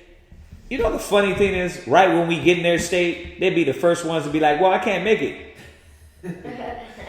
It'd be the first ones. It's like, yeah, come down. We need a school out here. And then it's like, yeah, all right, let's do it. All right, let's do it. All right, hands in. Everybody go. Right? Where you at? We went to Trinidad, not Trinidad. We went to Baton Rouge. We went out there teaching. Said, and listen, it's a shot, but it has to be. It has to be, because to show you how Israelites are, I gotta do it. You know what I mean? I gotta pull the shotgun out and put it to your face. But brothers is in there trying to eat pizza, like in the middle of class, trying to eat, walking in and out. Like, I'm like, okay, these brothers and sisters must not understand how serious we are. You know what I mean? Like, we ain't coming out there to play with you. We didn't just leave our families, newborn kids. You know what I mean? Like when we went to Trinidad, I'm not coming out there to play. I left my ribs. I left my newborn, which by all means, hallelujah, right? Yeah. But I'm not coming out there to play with you. But see, a lot of people don't take it that serious. You know what I mean? You got brothers literally giving up things. All the things you're trying to hold on to, we're ready to put that shit to the side. And I'm talking about without a man having to tell me or put a gun to my head. I know what I need to do. You see that? I'm ready to do what Yahweh Shai and what these other apostles did. So the thing is hold on. That's not everybody. Everybody's not on that level or willing to give up on that level. But you can't get mad at me for willing to give up on that level either. You know what I mean? Just like Yahweh Shai gave up his life. You know what I mean? Just like Paul, John, Peter, Matthew, the Maccabees, right? The 7 brothers that was boiled, they were really ready to give up their life for that. You know what I mean? So we read it today in Ecclesiastes, right? Strive for the truth unto death. Go from there. Go to no. Read on, real quick, and then we'll go to 2 Corinthians 8 and 10. Got to get this one out. Come on. It says, "And an idle soul shall suffer hunger." Right? Proverbs. Slothfulness casteth into a deep sleep, and an idle soul suffereth hunger. You start using your time better. Start being more productive with the little time that you do have. I keep telling y'all, brothers and sisters, man, if you're on the toilet scrolling through your phone for 20 minutes, because us men do that 20 minutes could be into reading. It could be into flipping and adding scriptures to your notes. It can be productive. Sisters, I had to go in on these sisters. I walk in the other day, they're making they're doing the work of the Lord, right? They're helping out, doing their alms deeds, make some soap, right? But I don't hear nothing. They're talking here and there, but I'm like, y'all could be getting these chapters in your mind. You could be getting these Psalms, these Genesis, these breakdowns in your minds. Put class on. If you're going to just be quiet like that, then put class on. Then what will be marinating in your mind is the precepts. Come on. Does it work? Does the audio Bible work? Yeah, when you're at work and you can't really open up your book, is it working? Is it working when you like in the gym or you at home and you're cleaning up? Does it work? I don't know why sisters don't take advantage of it. Like you said, putting class on. And I do get on them about it being background noise. But listen, if you're working with your hands, you could be listening. So just more ways to make us more productive, man. More ideas to make us more productive. 2 Corinthians 8 and 10. 2 Corinthians chapter 8, verse 10. And herein I give my advice. Right. For this is expedient for you. Right. Who have begun before. Go ahead. Not only to do. Go ahead. But also to be forward. No. I'm in the same position. To be forward. I'm in the same place. To be forward. I got the same excuses. To be forward. We're supposed to be forward. When they were looking at these men, they were like, okay, where are y'all at now? Are y'all forward? Go ahead. To be forward a year ago. Go ahead. Now therefore perform the doing of it. But you have to perform it. The problem is with us, we talk too much. Do it. You make too many excuses. Do it. Use your time well. Then don't ask me either. Well, what would you do then? I don't got no time to do anything. Give me a piece of paper. Let's start here. Right? Because I'll chop up your damn time and show you that, look, you ain't using your time like you're playing off like you're so busy. And granted, yeah, we're busy. I know sisters do 1,000 things, brothers do 1,000 things. We're a short crew. But still, you got to make time for studying, reading. You got to make time. That's the most important thing. If you're not studying, reading, praying, then why are you doing all this? Why are you doing all the alms deeds? Eventually, your mind ain't going to be right, and you're going to forget why you're doing it. Well, monotony kicks in. you're going to forget the spiritual reason why you're doing what you're doing. And that's why you got to, the most important thing is to keep your mind in the Word. Come on. Now therefore perform the doing of it. Go ahead. That as there was a readiness to will. There has to be that. And what we're finding out, and I'm finding out more and more and more and more, that readiness to will can't be forced in you, cheerleaded in you, pom-pommed in you. That can't be pushed up in you. That got to be you. There got to be a readiness to will out of your heart and your desire. Your husband can't fake it in you. You can't fake it in you. It got to be in you. Go ahead. So there may be a performance also out of that which he had. Now, we're understanding why a lot of times there is no production. There is no motivation. Right? Why? He wasn't ready. You weren't ready. A lot of brothers and sisters come in and don't really know what the hell they're here for. And that's not a problem. That's not a problem. Get to know. Find out. And move on that. That's still not an excuse, right? Well, I didn't know. Okay, now you know. It took you 3 years. Do you know now? All right, let's go. Right? Let's get busy. Go ahead. For there be first a willing mind. There got to be a willing mind. Willing mind is going to cut through all the excuses, all the I can'ts, all the doubts. Right? The other scripture that I'm not going to be able to pull, Matthew 6:21. For where your treasure is, there will your heart be also. Right? Your treasure wasn't getting your PhD. You got it, sis. You went to class. You went to school. You did the damn test, right?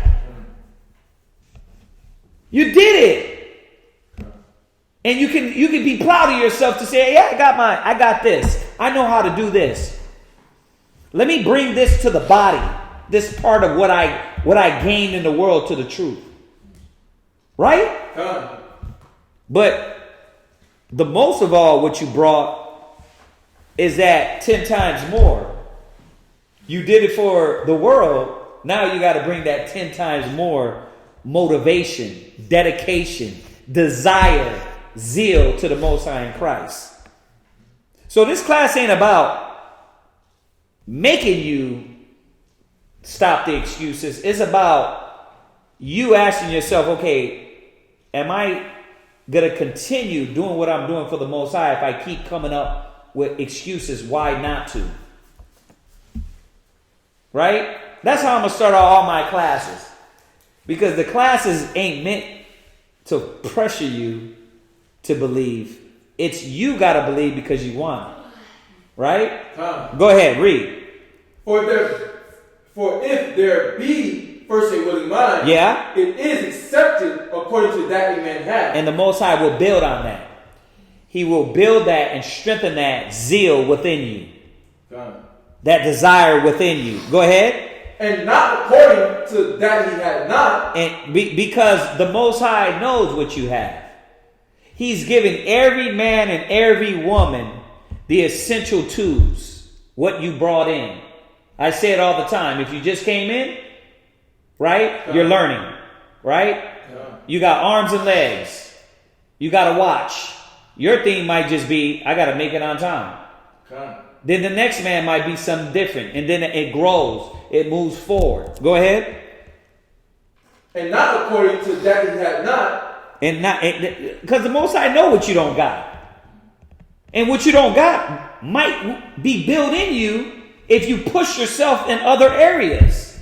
You will get the gifts that's needed that it talks about in Matthew the 12th chapter. Right? The body being different parts, different gifts, different too. But you'll never learn it if you're just like, no, I'm good, I'm bare minimum Hebrew Israelite, and I don't want to be pressured. Right? But if you put yourself in the predicament to learn the different tools, then you will grow. Come on. Verse 13. For I mean not that other men be eased and ye burdened. This is the whole point, and we can end it on this. The point is, You're supposed to be an asset for your nation. You're supposed to be a help for your nation. Right? Come. Not that what? Read that again. For I mean not that other men be eased. Wait, when we look, when the Most High, let me correct myself. When the Most High looks down upon the earth, and he looks at all the people that's been given certain talents and tools and utensils, right? He's going to ask all of us, what did we do with our tools? Are you at ease because you want it easy on you and everybody? We'll read that again because I think they're not understanding that this is what the Most High is saying. Go ahead. For I mean not that other men be eased and ye burdened. There you go. How many of y'all are at ease and you got other brothers and sisters burdened? Burdened with the work? Burdened out still catching hell out there? And you got the knowledge. But you're comfy in your comfy homes. Warm, cozy. Right? Most High take care of you and your family. Right? But what about the house of the Lord? Right? Go ahead. But by equality, that now at this time. But by a what? Equality. Is there equality going on? Or do you see these other brothers and sisters bearing majority of the burden? And there's nothing wrong with that. But ask yourself, what could you be doing more? You know I was going to say it, right? Now what your nation could do. How does it go? Ask not what? Ask not what your nation could do for you. But what you could do for the nation. We got to say that. That's real. Go ahead. But by equality. But by equality, read. That now at this time your abundance may be a supply for their want. And that's why every other brother out there on the streets getting the knowledge, whether you like it or not, you got this from a brother or sister on YouTube. They took the time out and dedicated themselves to give to you freely. And the Most High is requiring that back from you. So we gotta stop with the excuses and the why nots and why you can't, and see in what way you can be more better at what you're doing, more productive at what you're doing, and more of an asset to your nation. So, it's 9 o'clock. It's 9 o'clock. I was going to go into zeal, but y'all get that. Does anybody got any questions on that? All right. Okay, we'll wait real quick. See if everybody got anything online. Y'all know the deal. We will be back here for the Shabbat. Same bat time, same bat channel. We appreciate you, brothers and sisters. Y'all know who you are that constantly tune in, watch us. And for whatever new brothers and sisters that's checking us out here in VA, we're here. We're get to class. All right. That's what we're here for. Come partake in some of this brotherhood, sisterhood. We would love to see you here. Other than that, if that's it, nothing, nada. Everybody say shalom. Shalom. We'll see y'all mañanas. Vaya con Dios. Go with the Lord. Did you? The Most High is my rock.